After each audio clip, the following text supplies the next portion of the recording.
WhatsApp people, कैसे हैं आप सब? ठीक ठाक हैं? It's me Hamzain, you are watching HT. Welcome back to the channel. उम्मीद करता हूँ अच्छे होंगे, खैर खैरियत से होंगे, एंजॉय कर रहे होंगे। और हम वीडियो देखने वाले हैं जिसका टाइटल कुछ ऐसे है कि India is behind the ban on Pakistan's missile programme.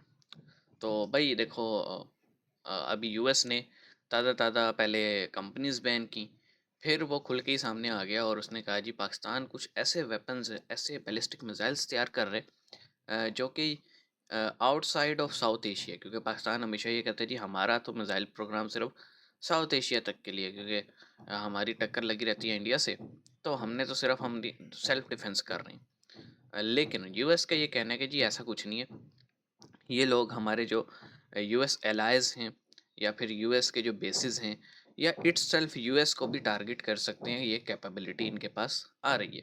इस वजह से उन्होंने जो है ना बैन लगाया। अब इसमें कितनी सच्चाई है वो तो हम कुछ कह नहीं सकते, वीडियो ज़रूर हम देखेंगे। शुरू करते हैं 3 2 1 एंड गो। अस्सलामुअलैकुम, मैं हूं डॉक्टर फिजा खान और मैं हूं पाकिस्तान। अच्छा, अमेरिका ने एक बार फिर 4 पाकिस्तानी तिजारती कंपनीज को ब्लैक लिस्ट कर दिया है। साला ये दुख का खत्म नहीं ये होता तो बे। होता ही रहता है और रोज़ रोज़ का हो गया, हमारे लिए कोई नई चीज़ नहीं है।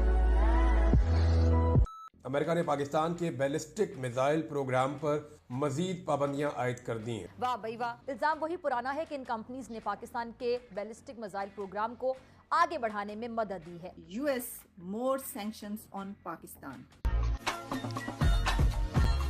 ये इंतहाई खौफनाक पाबंदियां हैं। हम लोग तो गैर संजीदा है ना, हम शुगर लगा देते हैं, हमने लेबोरेटरी बनाई हुई है तजुर्बा करने की, लेकिन हमारा दुश्मन गैर संजीदा नहीं है। वो हमारी तरह शुगली नहीं है, वो हमारी तरह फनी या गोविंदे की फिल्म है या इतना serious क्यों राजधानी है की फिल्में भाई? देखकर इस मुल्क के अंदर चीजें नहीं कर देते। और पाबंदियों के इस अमरीकी फैसले को पाकिस्तान ने जानिबदाराना करार देते हुए मुस्तरद कर दिया है। अब ये सौदा करने के लिए कि हम अपना एटमी निजाम खुद ही खत्म कर दें, ये तो मुमकिन नहीं है। बहाना ये होगा कि अमेरिका ने पाबंदियां लगा दी, इसलिए हमारे मिसाइलों के पुर्जे ही खत्म हो अजीब गए। अजीब जैसे बातें। बाजवा ने नहीं कहा था हमारे टैंकों को जंग लगा हुआ है, हमारे पास तो डीजल ही नहीं है टैंकों में डालने के लिए, हम तो लड़ ही नहीं सकते। ये बयानिया तब था, अब ये कहेंगे कि हमारे मिसाइल भी चलने के काबिल नहीं है, पक्का क्योंकि जिहादी उसके लगता पुर्जे है ये जो तो होते हैं by पाबंदियां face। लग गई हैं कंपनियों पे। अपनी खुद चड्डी फाड़ कर अपनी आंखों के सामने रखकर जी न्यूज रो रहा है। दफ्तर खारजा का कहना है कि ये फैसला खित्ते में फौजी अदम तवाजुन में इजाफे का सबब बनेगा और इससे इलाकाई इस्तेहकाम को भी नुकसान पहुंचेगा। दफ्तर खारजा ने वाजे किया कि पाकिस्तान की स्ट्रैटेजिक सलाहियतों का मकसद अपनी खुद मुख्तारी का दिफा और खित्ते में अमन व इस्तेहकाम कायम रखना है।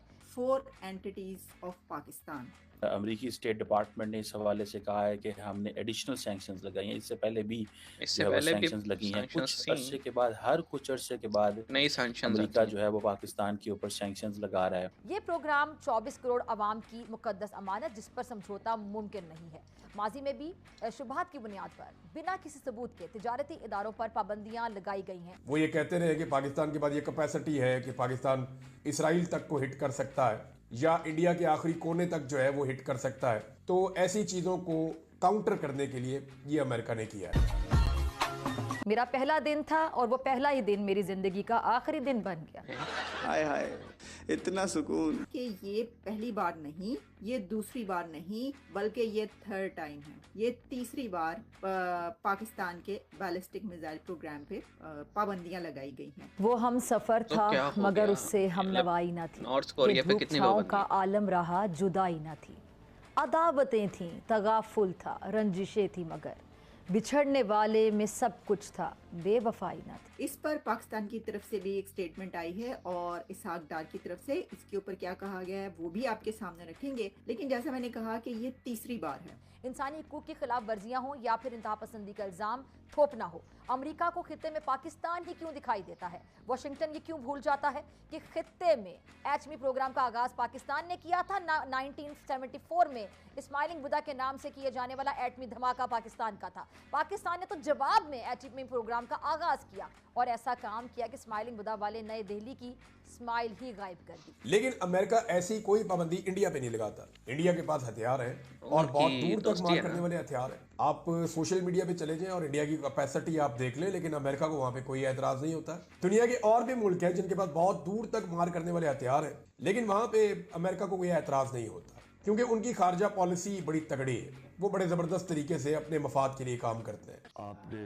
सबसे पहले ओके जी, वीडियो हमने देख लिया और मोर और लेस तमाम क्लिप्स में एक ही बात चल रही थी कि यूएस ने जो है पाकिस्तान पे पाबंदियाँ लगाई हैं, पाकिस्तान के बैलिस्टिक मिसाइल्स पे पाबंदियाँ लगाई हैं, पाकिस्तान के न्यूक्लियर प्रोग्राम पे पाबंदियाँ लगाई हैं, लेकिन ऐसी कोई पाबंदी यूएस जो है वो इंडिया पे क्यों नहीं लगाता, या फिर इंडिया के तो कैपेबिलिटी पाकिस्तान से भी ज़्यादा है ना, बैलिस्टिक मिसाइल की रेंज, और इंडिया का हदूद रुकबा भी इतना ज़्यादा है कि वो मल्टीपल टारगेट्स को ईस्ट और वेस्ट कर सकता है टारगेट।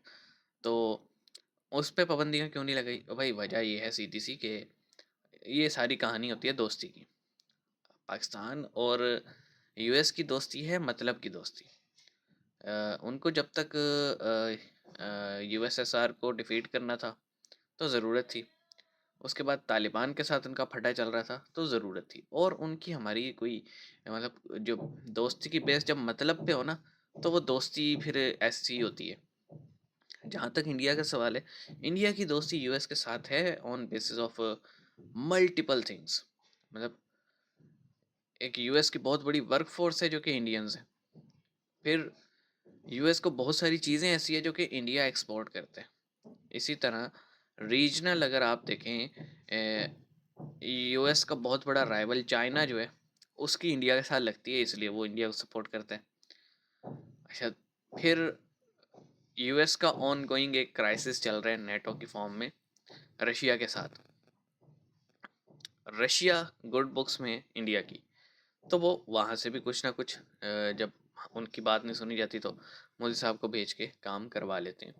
तो इतने सारे फैक्टर्स हैं।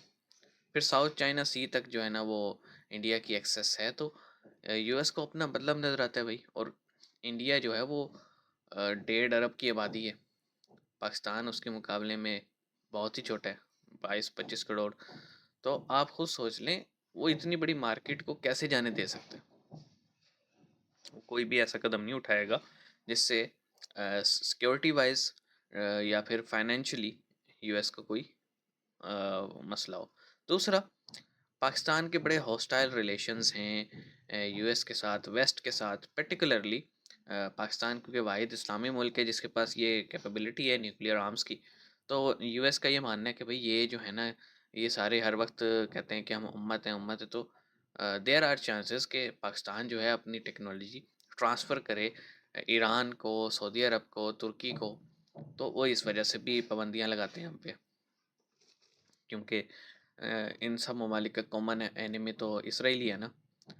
तो आपको खुद अंदाज़ा हो जाएगा कि हम ही क्यों महवर हैं। बाकी ये कहना भाई इंडिया पे क्यों नहीं लगाते, वो फैक्टर मैंने बता दिए कि सिर्फ ये नहीं होता कि जनाब मिज़ाइल जो है, अब रशिया के सारे मिज़ाइल्स जो हैं वो यूएस तक जा सकते हैं, या चाइना के जो मिज़ाइल हैं यूएस तक जा सकते हैं, लेकिन उन पर पाबंदी इसलिए नहीं लगती कि वो जनाब डाडे मुल्क हैं। इसी तरह नॉर्थ कोरिया, उसने नाक में दम करके रखा हुआ है अमेरिका की, पाबंदियाँ लगाता रहे, कोई मसला ही नहीं है उसको, वो आए दिन टेस्ट करता है। तो ये सारी बात होती है अपनी विल की। पाकिस्तान चाहे तो कह सकता है भाई लगा लो पाबंदी, हमें क्या घंटा फ़र्क पड़ेगा, लेकिन मुझे नहीं लगता पाकिस्तान इस तरह का कुछ कहेगा। बाकी मिलते हैं, अपना ख्याल रखिएगा। सी यू गाइस।